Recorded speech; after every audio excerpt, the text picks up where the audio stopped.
जय शिव शंकर भोलेनाथ, हर हर महादेव।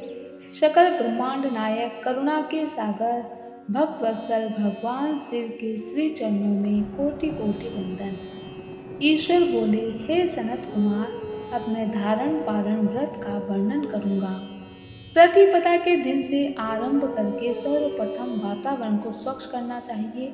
उसके बाद धारण पारण व्रत का संकल्प लेना चाहिए। एक दिन धारण व्रत करें और दूसरे दिन पारण। धारण में उपवास तथा पारण में भोजन होता है।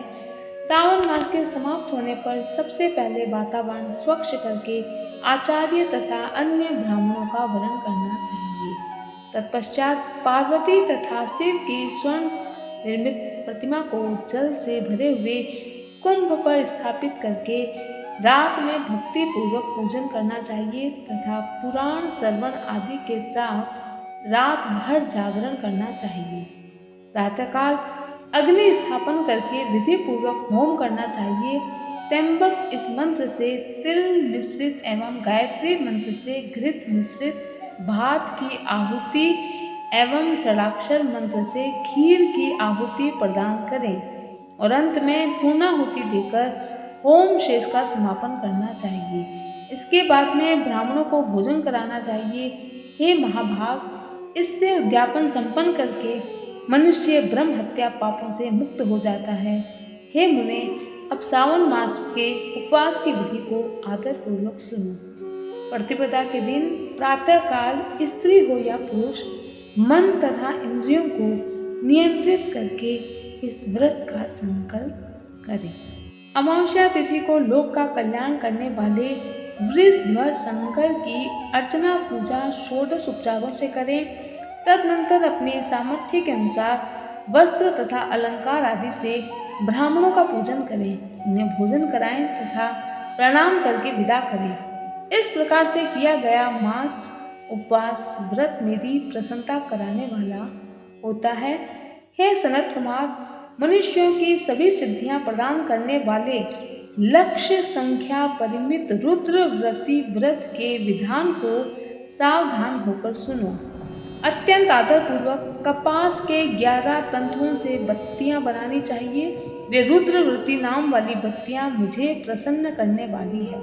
मैं सावन मास में भक्ति पूर्वक गौरीपति महादेव का इन 1,00,000 संख्या वाली अर्थात 1,00,000 संख्या वाली बत्तियों से निराजन अर्थात आरती करूंगा।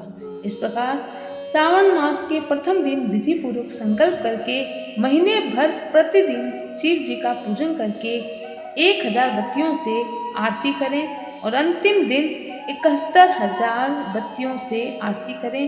प्रतिदिन 3,000 बत्तियां आदरपूर्वक अर्पण करें और अंतिम दिन 13,000 बत्तियां समर्पित करें, अथवा एक ही दिन सभी 1,00,000 बत्तियों को मेरे समक्ष जलाएं।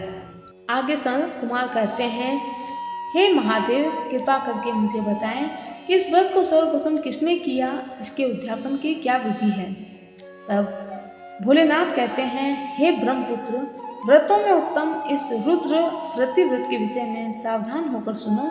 यह व्रत महापुण्य व्रत, सभी तरहों का नाश करने वाला, प्रीति तथा सौभाग्य देने वाला, पुत्र पौत्र समृद्धि प्रदान करने वाला, व्रत करने वाले के प्रति शंकर जी की प्रीति उत्पन्न करने वाला तथा परम पद शिवलोक को देने वाला है।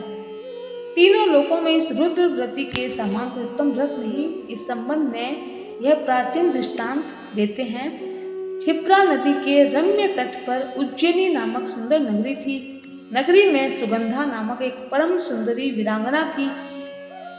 उस सुगंधा ने युवकों तथा ब्राह्मणों को भ्रष्ट कर दिया। पृथ्वी तल पर रूप, लावण्य और क्रांति के मानो वह निवास स्थली थी। एक दिन उस सुगंधा ने साधुओं की मंडली को मनोरम नदी में देखा, जो ध्यान और जप में लगे हुए थे। उन ऋषियों के बीच विराजमान मुनि वशिष्ठ को देखा। उनके दर्शन के प्रभाव से उसकी बुद्धि धर्म में प्रवृत्त हो गई। मुनि को प्रणाम करके अपने पापों की निवृत्ति के लिए मुनि श्रेष्ठ वशिष्ठ जी से कहने लगी, हे योगी, मैंने बहुत से पाप किए हैं। उन समस्त पापों के नाश के लिए मुझे उपाय बताएं। सुगंधा के इस प्रकार कहने पर वे दीन वत्सल मुनि वशिष्ठ अपनी ज्ञान दृष्टि से उसके कर्मों को जानकर आदर पूर्वक कहने लगे, भद्रे, तीर्थों में विख्यात वाराणसी में जाओ, वहां लोकों में दुर्लभ महान पुण्य देने वाले रुद्रव्रती नामक व्रत को उस क्षेत्र में करो। हे भद्रे, इस उत्तम व्रत को करके तुम परम गति को प्राप्त करोगी। ऋषि से रुद्रव्रती व्रत का महात्म सुनकर सुगंधा अपना धन लेकर सेवक तथा मित्र सहित काशी में जाकर वशिष्ठ के द्वारा बताए गए विधान के अनुसार व्रत किया, जिसके प्रभाव से वह सशरीर शिवलिंगों में विलीन हो गई। हे सनत कुमार, अब आप माणिक्य व्रतियों का महात्म सुने। हे विपेंद्र, माणिक्य व्रतियों के व्रत से स्त्री मेरे अर्धासन की अधिकारिणी हो जाती है। महाप्रलय पर्यंत वह मेरे लिए प्रिय रहती है।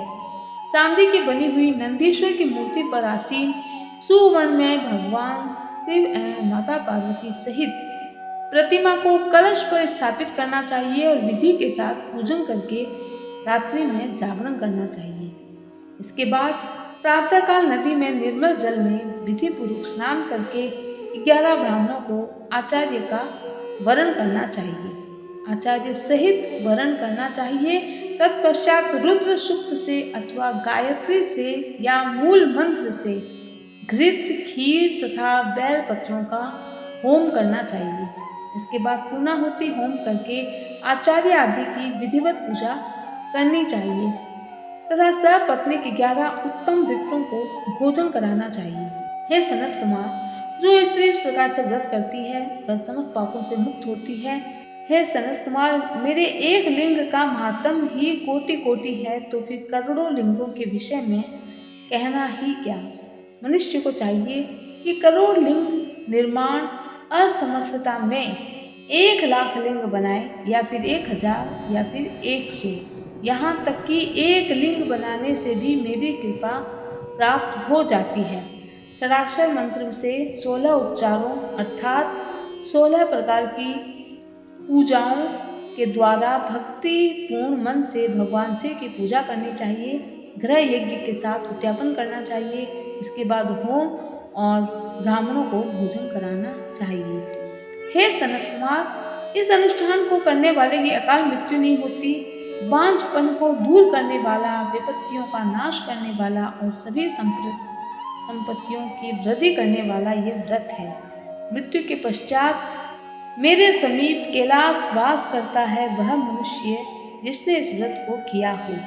जो मनुष्य सावन मास में पंचामृत से शिवजी का अभिषेक करता है वह सदा पंचामृत का पान करने वाला, गोधन से संपन्न, अत्यंत मधुर भाषण करने वाला तथा त्रिपुर के शत्रु भगवान शिव को प्रिय होता है।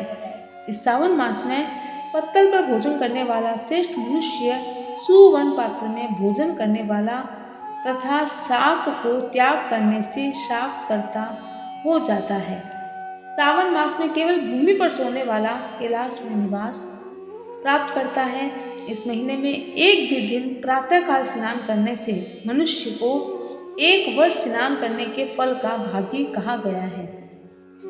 इस महीने में इंद्रियों को जीतने वाले इंद्रिय बल प्राप्त करता है और स्फटिक, पाषाण, मृत्तिका, मरकतमणि, धातु, चंदन, पिष्ट आदि से निर्मित किसी भी शिवलिंग में, साथ ही किसी अविभूत न लगे हुए लिंग में श्रेष्ठ पूजा करने वाला मनुष्य सैकड़ों ब्रह्म हत्या को भस्म कर डालता है। मुझको प्रिय इस सावन मास में वेद पारायण करने पर सभी वेद मंत्रों की पूर्ण रूप से सिद्धि हो जाती है। श्रद्धा युक्त होकर इस महीने में 1000 बार पुरुष सूक्त का पाठ करना चाहिए।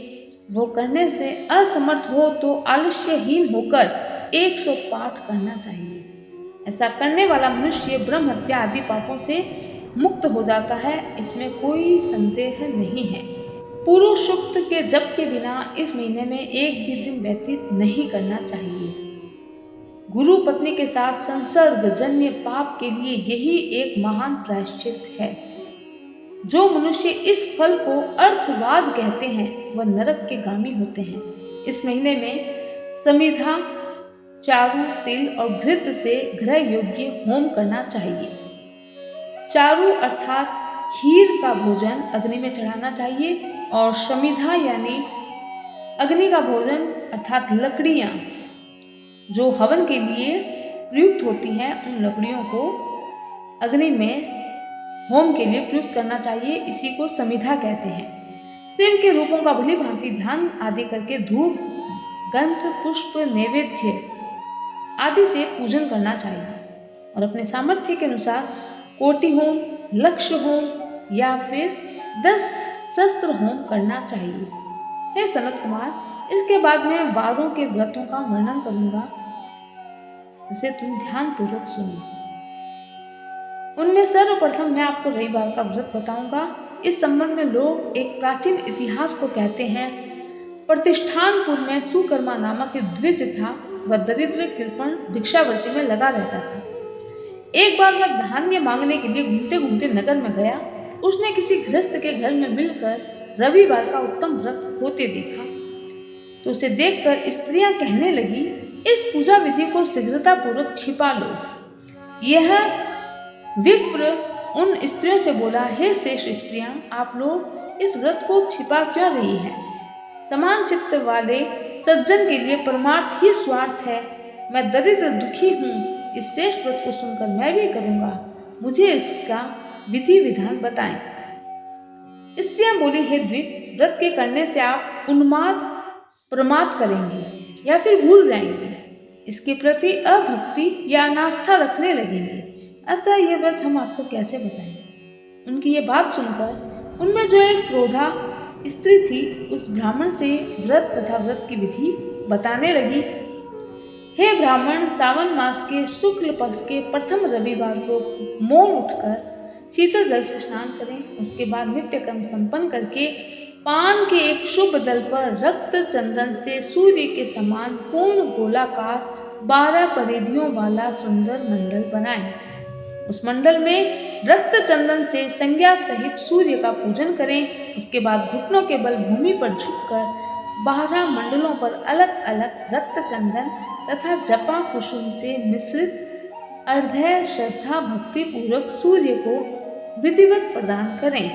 लाल अक्षत जपा कुसुम तथा अन्य उपचारों से पूजन करें। उसके बाद मिश्री से युक्त नारिकेल के बीज का नैवेद्य अर्पित करके आदित्य मंत्रों से सूर्य की स्तुति करें और श्रेष्ठ 12 मंत्रों से 12 नमस्कार प्रदक्षिणाएं करें। उसके बाद 6 तंतुओं से बनाए गए सूत्र में 6 गंठलियां बनाकर देवेश सूर्य को अर्पण करके गले में बांधे। उन्हें 12 फलों से युक्त वायन ब्राह्मण को प्रदान करें। इस व्रत की विधि को किसी के सामने नहीं सुनाना चाहिए। हे विप्र, इस विधि से व्रत के किए जाने पर धनहीन व्यक्ति धन प्राप्त करता है, पुत्रहीन पुत्र, कोढ़ी कोढ़ से मुक्त होता है तो बंधन में पड़ा व्यक्ति बंधन से मुक्त हो जाता है। हे विपेंद्र, अधिक कहने से क्या प्रयोजन? साधक जिस जिस अभिष्ट की कामना करता है उसे वह मिल जाता है। उसके बाद संपूर्णता के लिए इस व्रत का उद्यापन करना चाहिए। उन पतिव्रताओं को वह ब्राह्मण नमस्कार करके अपने घर गया और जैसा सुना था उस संपूर्ण व्रत को किया। अपनी दोनों पुत्रियों को भी विधि सुनाई, जिसके सुनाने मात्र से शिवजी के दर्शन से पूजन से वे कन्याएं देवांगनाओं के सदृश हो गई। किसी दिन उस नगर के राजा ने ब्राह्मण के घर से होकर राजमार्ग से जाते समय खिड़की में खड़ी उन दोनों सुंदर अनुपम कन्याओं को देखा। उन्हें देखकर राजा मोहित हो गया और क्षण भर के लिए वहीं खड़ा रह गया। ब्राह्मण को शीघ्र बुलाकर उन्होंने दोनों कन्याओं को मांग लिया। तब उस ब्राह्मण ने भी हर्षित होकर दोनों कन्याएं राजा को प्रदान कर दी। उस राजा को भी पति रूप में प्राप्त करके कन्याएं प्रसन्न हो गई। वे स्वयं इस व्रत को करने लगी और पुत्र पौत्र आदि से संपन्न हो गई। इस प्रकार श्री स्कंद पुराण के अंतर्गत ईश्वर सनत कुमार संवाद में सावन मास के महात्म में प्रकीर्णक नाना व्रत रविवार व्रत आदि कथन नामक 5वां अध्याय पूर्ण हुआ। जय श्री शंकर भोलेनाथ, जय श्री कृष्ण।